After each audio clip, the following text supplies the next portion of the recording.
Wanyaba. Mawu.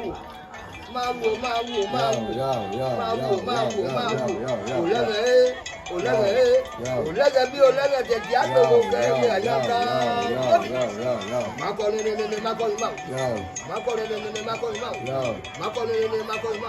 Ọ̀bọ̀rọ̀ àtẹ̀yìn máa wò. Okòló ẹ̀yìn máa wò.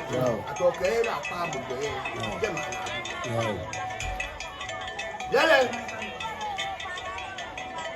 Mílẹ̀. Àti ìyàgbá. Àtẹ̀kọ́ àwòká mi. Àtàkẹ́ bò yí kẹ́.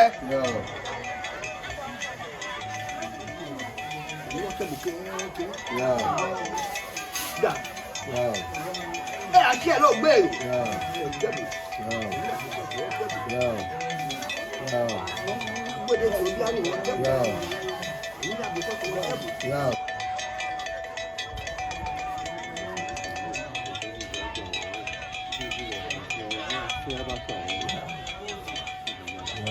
Wọlé kò jí lọ, wọlé ní kò ní.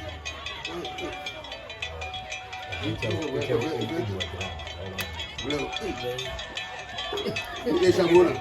Ìwọ́n náà fọ́nà ni wọ́n di ẹ̀mẹ́ta ló kú.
Níwọ̀n yìí, lábọ̀ rí, mẹ́rin méjì ó gbà kan, àmìdàmì ilé wò mí, àbàkó náà gbà kan náà, àgbà.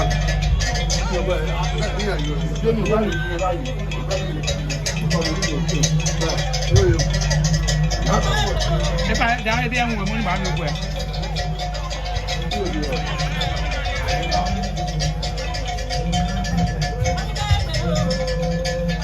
Ògùnzọ́dọ̀ kan wọ̀ ní ọ̀gbìn ẹ̀yẹ ògùnzọ́dọ̀ kan ẹ̀yẹ.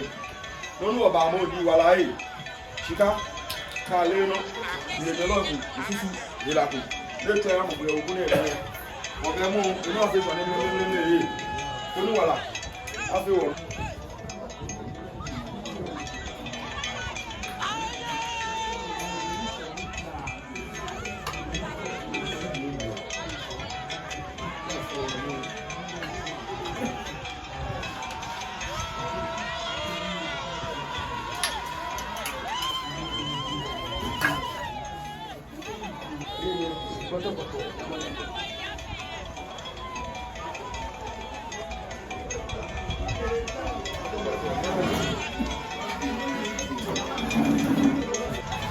Ṣé náà máa dùn mọ́ o máa yá fi àmì náà.